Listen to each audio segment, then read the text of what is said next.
Hey everybody, it's Rick Trummer from Rick Trummer Consulting and Training, and welcome to another week with the NIK Filter series. This is video 10. We're going to be finishing up this week with all of the videos, with the rest of the filter pack this week. And I have to apologize for not being around last week. It's been an incredible final few weeks of the term at both the university and the technical school in which I teach. And it's been very difficult to get back. And while I'm trying to get grading done and final assignments are coming in and all kinds of stuff, and sometimes it gets a little bit overwhelming for me, so I have to take a little bit of time off. So I apologize for that, but I'm back in, and during the summer we've got so many new things coming.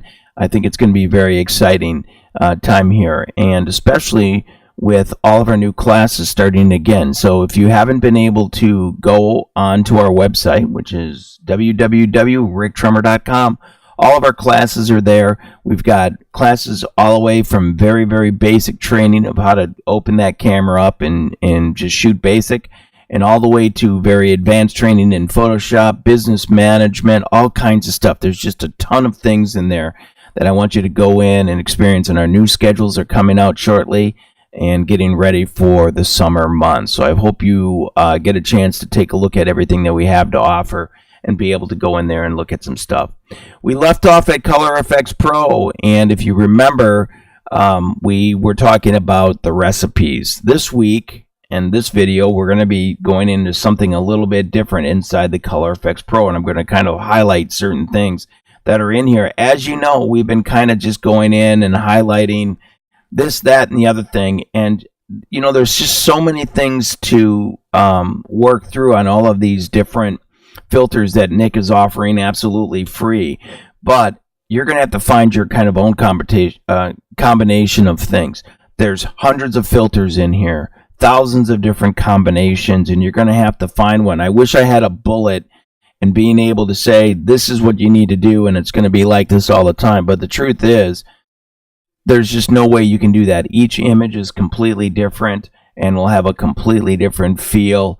And so you're going to kind of have to go in, and as you could tell from the recipe training, the last video we stopped off at, there's just so many options, and you want to make sure that when you do certain things that you're making sure that you know what order you did them in, because you want to repeat it exactly the way you did it before.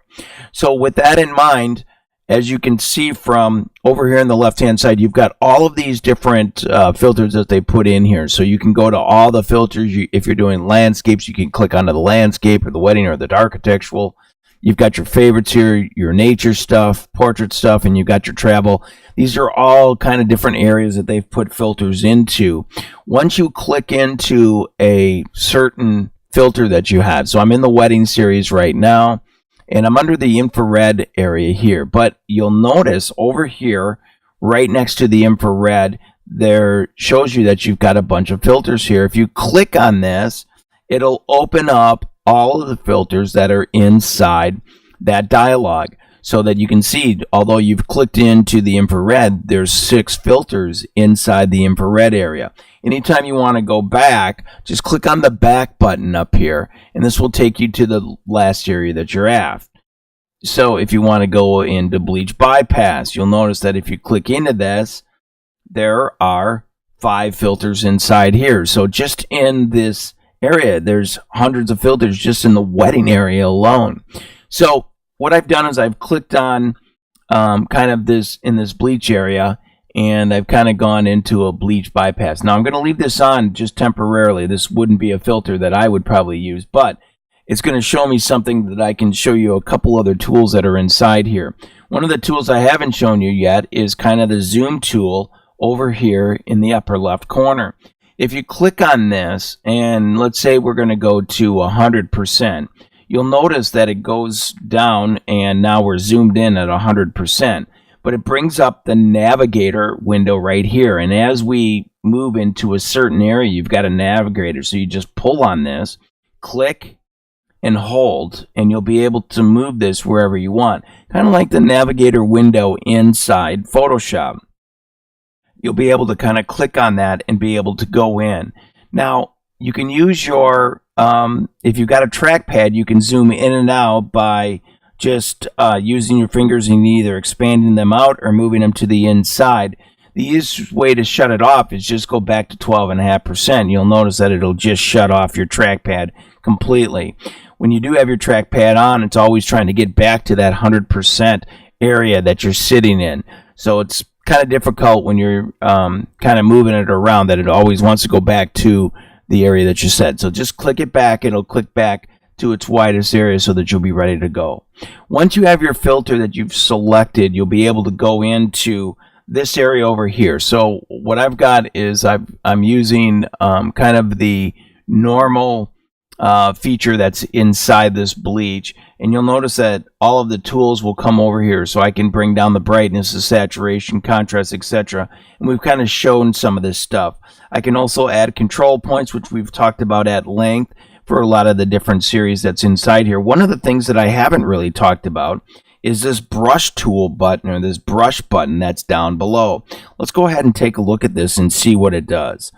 Basically what it's doing is it's going into Photoshop. It puts the filter pack on, and you're going into the tool menu inside the NIK Filters area, and this will bring you into kind of a quick select area, which is kind of a neat area inside here. You'll notice that here we are inside of our toolbar area inside our select tool processing inside the NIK Filter. Now basically what it does is, you'll notice over here on the right hand side of the screen that it basically put a filter on, and then it has a mask. You'll notice it pulled it off though. It's hiding it. So we're hiding the selection.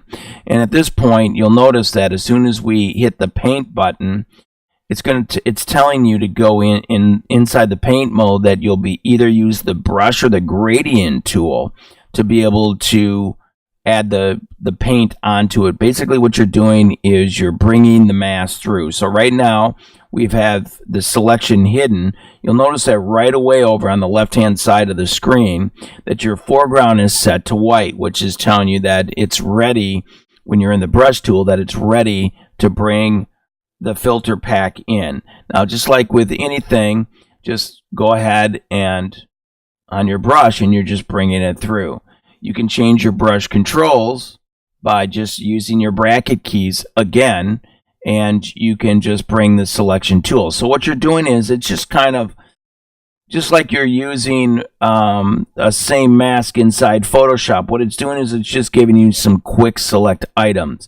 So when you click on the erase button, you'll notice that right away it puts black in the foreground over here on the left hand side, so that when you paint now, it'll pull the selection off from the mask over here on the right. So just like a normal mask would be inside Photoshop. Cool thing is that you can clear everything right away. It's kind of a quick select button. If you just want to clear everything, it'll just clear it off. If you just want to go to fill, you'll notice that it just fills it with the color and brings the mask through right away, so that of course the mask is viewing all at this point. And you'll notice again over on the left hand side of the screen that it actually sets to black, so that you can pull it now off of the selection. So it's just a quick set inside there, which will be able to bring that filter and be able to use that very, very quickly. So some of people really, really like it. Some people don't necessarily think it's that great. The whole idea of it is that it just goes into a quick select tool inside the section. So we're going to be finishing up with all of the tools this week inside of the free NIK Filter pack, and I hope you've enjoyed this series on Color Efex Pro. It's been a quick series. I've just given you the highlights. I'm not going in and telling you what filters to use. I'm just showing you kind of some different tools that are inside there, and I hope you enjoyed the series. So we're going to be finishing up with the NIK Filters this week in videos number 11 and 12. I'm hoping that you're enjoying this series. And again, I'm Rick Trummer from Rick Trummer Consulting and Training, and I'll see you on the tube.